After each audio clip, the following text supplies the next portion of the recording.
नमस्कार, आपका स्वागत है ओम नमः शिवाय के साथ में। त्रिपाठी जी, आपका भी बहुत बहुत अभिनंदन के साथ में स्वागत है।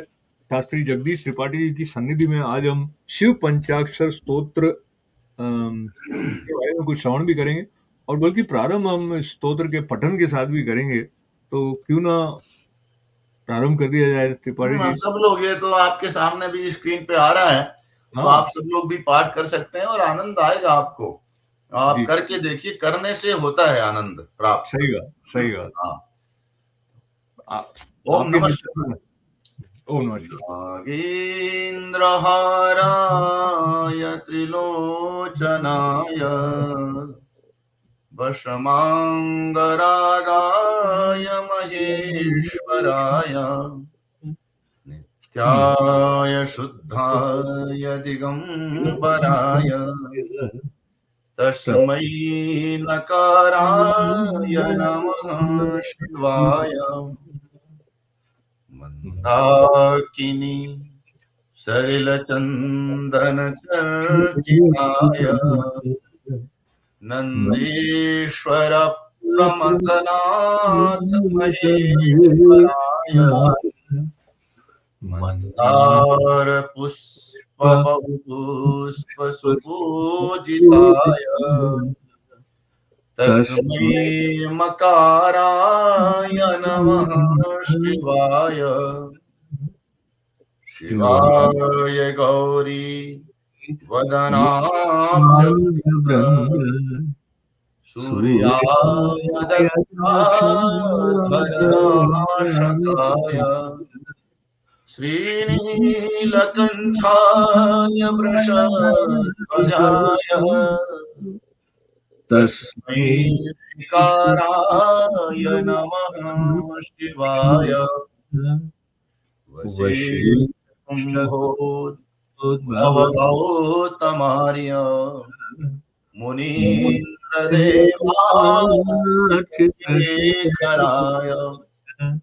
चन्द्रार्कवैश्वानरलोचनाय तस्मै वकाराय नमः शिवाय। यज्ञस्वरूपाय जटाधराय पिनाकहस्ताय सनातनाय दिव्याय देवाय दिगंबराय तस्मै यकाराय नमः शिवाय। पंचाक्षरमिदं पुण्यं यः पठेत् शिवसन्निधौ शिवलोकमवाप्नोति शिवेन सह मोदते।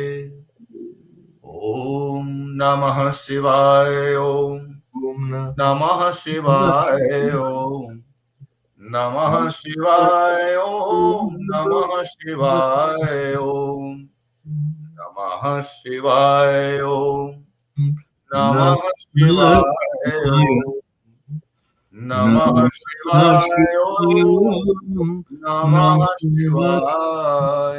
हर हर महादेव। महादेव। तो हर हर महादेव के इस उद्घोष के साथ में जो शिव पंचाक्षर स्तोत्र है, ये कितना महिमावान है। जो पंचाक्षर मंत्र है उसके न, म, शी, व, य, ये सारे जो अक्षर हैं उनके साथ एक एक जो पद इसका स्तोत्र का चलता है। और त्रिपाठी जी, समापन में जो ये बात कही गई है कि ये शिव की सन्निधि जो है वो प्राप्त करा देने वाला है, शिवलोक प्राप्त करा देने वाला है, इससे शिव जी प्रसन्न होने वाले हैं। और जब हम भाव के साथ इसको गाते हैं, सुनते हैं, तब भी ये वो तन्मयता हमारे लिए सुलभ करा देता है। पर इसके बारे में थोड़ा और अगर हम एक एक पद को लेकर आगे बढ़ते हैं, तो आप थोड़ा सा यदि बताएं कृपा करके। नागेंद्र हराय त्रिलोचनाय, इससे मैं समझता हूँ कि हमारे लिए उनकी लीलाओं का भी थोड़ा सा एक झलक तो और खुलती जाएगी। नागेंद्र हाराय, जिनका हार नाग है, सर्प ही जिनका हार है। त्रिलोचनाय, लोचन मतलब आंख, तो त्रिनेत्र भगवान के 3 नेत्र हैं, तो जिनके 3 नेत्र हैं और भस्म ही जिनका अंगराग अनुलेपन है। हम लोग अपने शरीर में बड़ा अब भगवान शिव का जो अंगराग है वो क्या है? भस्म। और दिशाएं ही जिनका वस्त्र है। क्या बात है।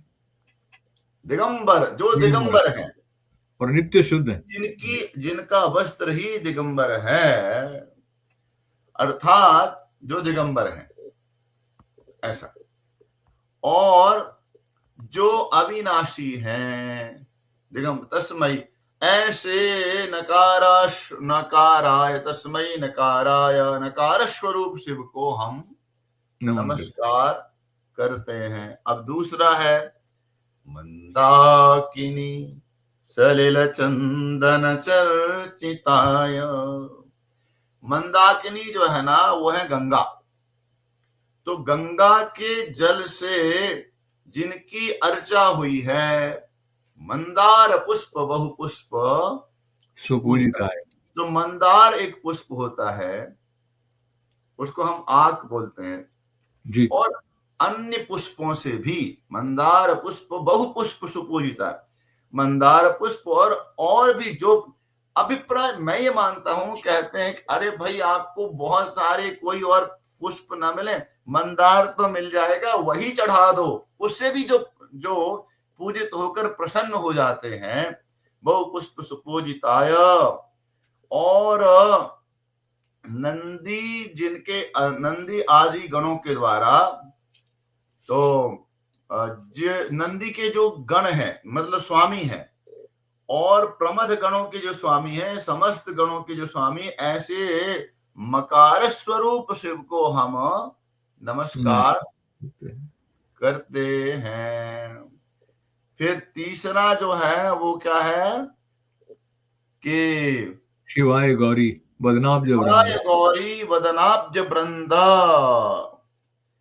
तो जो पार्वती जी के वदनाब्ज वृंदा मतलब जो उनके मुख की प्रसन्नता, जो भगवती अम्बा की प्रसन्नता को बढ़ाने वाले हैं और दक्ष के यज्ञ के विनाशक हैं। जी। दक्ष जी ने भगवती जो सती हैं, उन्होंने क्या किया कि दक्ष के यज्ञ में शिव के अपमान के कारण अपने आप को वो भस्म कर दिया। तो उनके यज्ञ को जिन्होंने नष्ट कर दिया, तो पार्वती जी के भगवती अम्बा के प्रसन्नता के जो कारण हैं, दक्ष के यज्ञ को नाश करने वाले हैं। और वृषभध्वजाय श्री नीलकंठा, जिनका कंठ नीला है।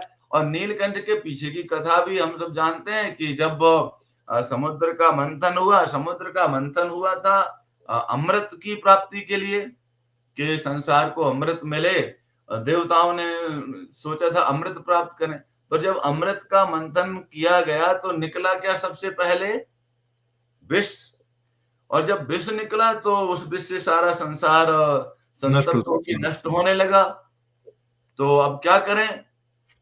तो फिर उस विष को भगवान शिव ने धारण कर लिया और उसे अपने कंठ में ही रोक लिया। तो इससे उनका कंठ हुआ नीला। तो संसार पर जो अभी हमने कहा था ना,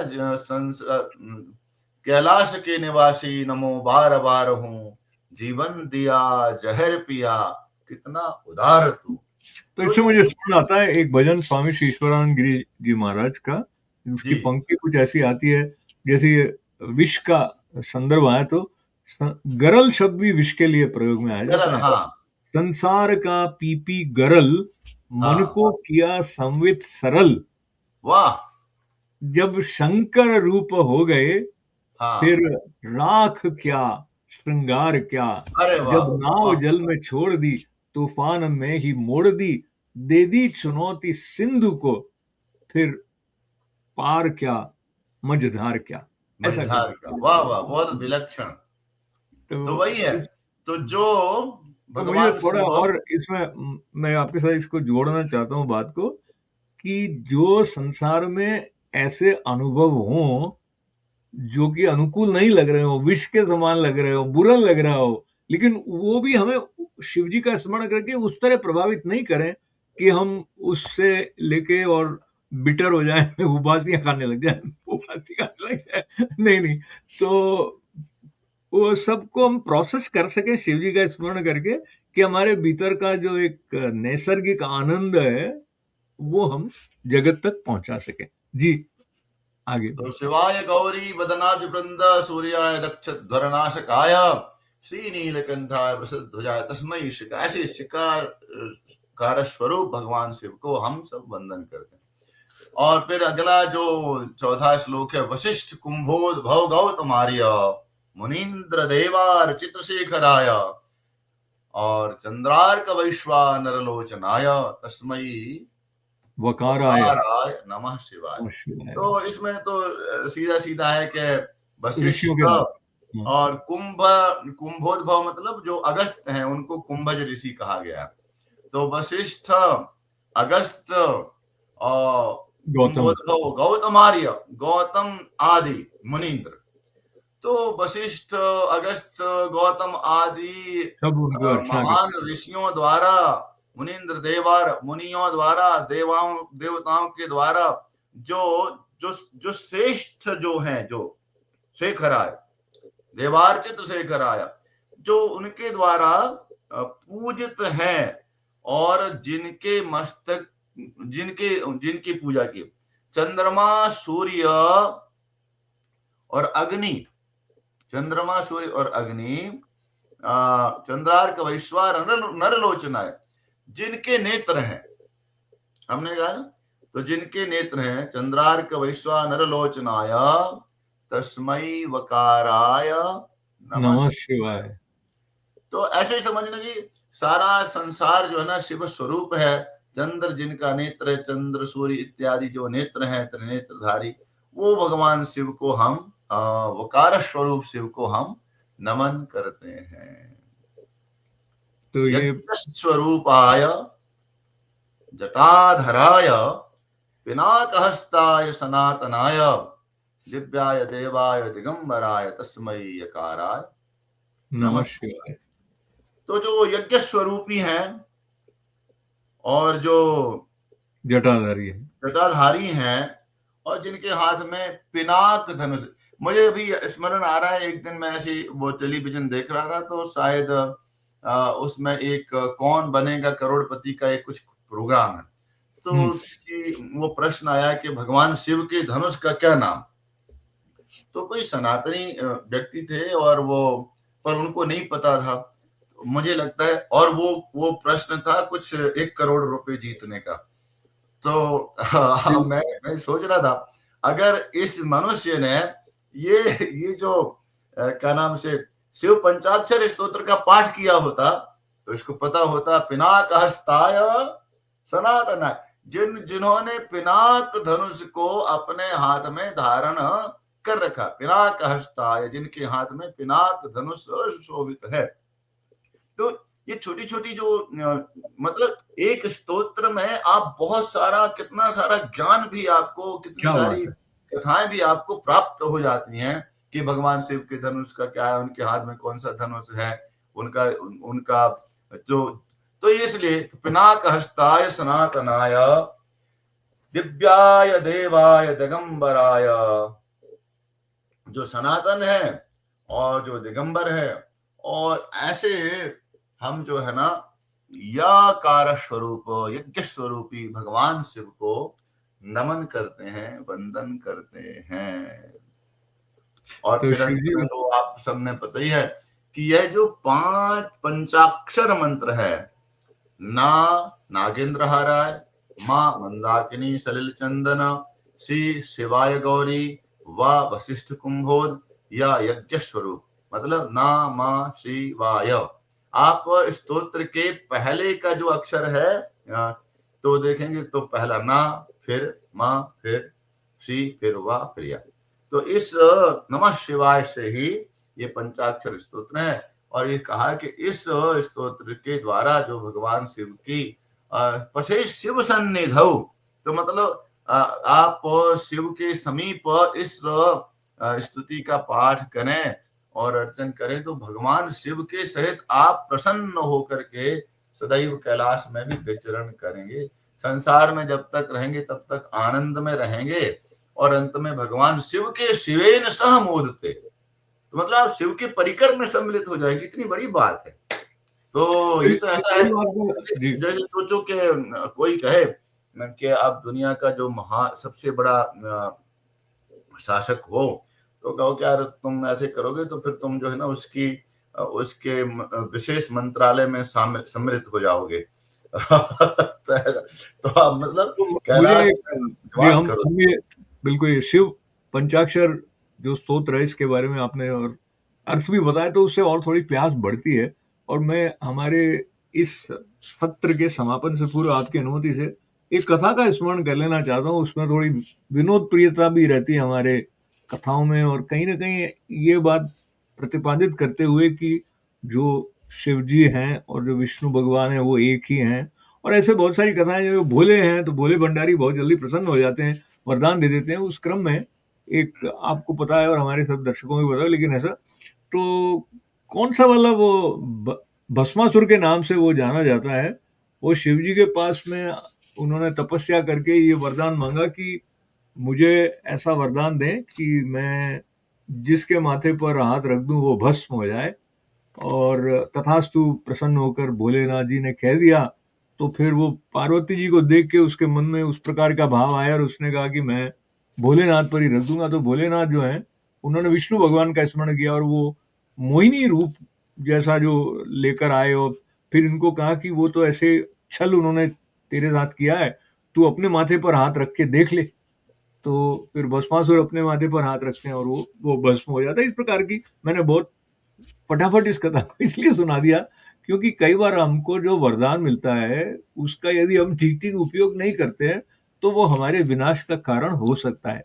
इसलिए भी भोलेनाथ का स्मरण करके हमारा विवेक ऐसा जागृत हो कि हम जो कल्याण का पथ है उसकी तरफ आगे बढ़े। तो ये और मेरी तरफ से इस कथा में मैं एक और बात अपनी तरफ से जोड़ना चाहता हूँ।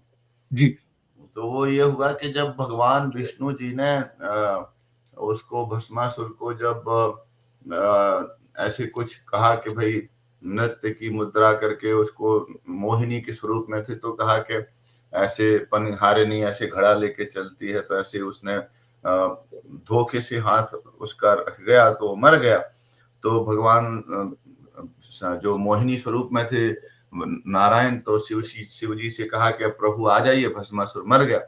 तो शंकर जी ने कहा कि प्रभु आपने बड़ी कृपा की कि आपने भस्मासुर को मार दिया।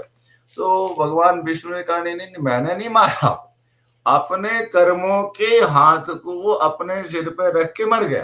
क्या बात क्या बात है। अभिप्राय ये है कि व्यक्ति अपना उद्धार और अपना पतन अपने ही कर्मों के हाथ से कर लेता है।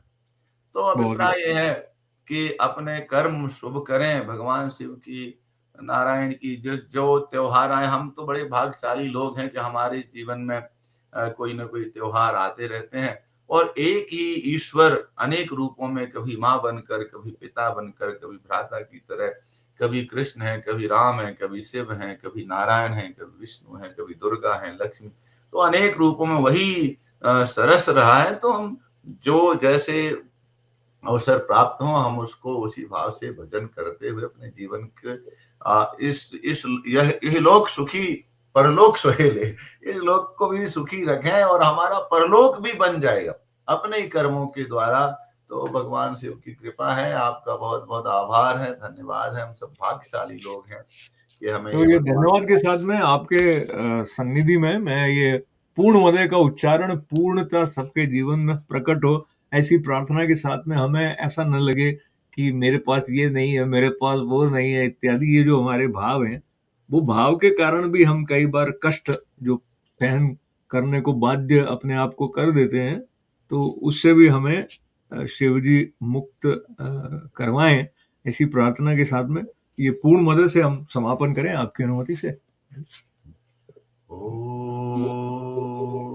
पूर्णमदः पूर्णमिदं पूर्णात् पूर्णमुदच्यते पूर्णस्य पूर्णमादाय पूर्णमेवावशिष्यते। ॐ शान्ति शान्ति शान्तिः। सबका कल्याण हो। धन्यवाद। नमस्कार। ओम नमः शिवाय।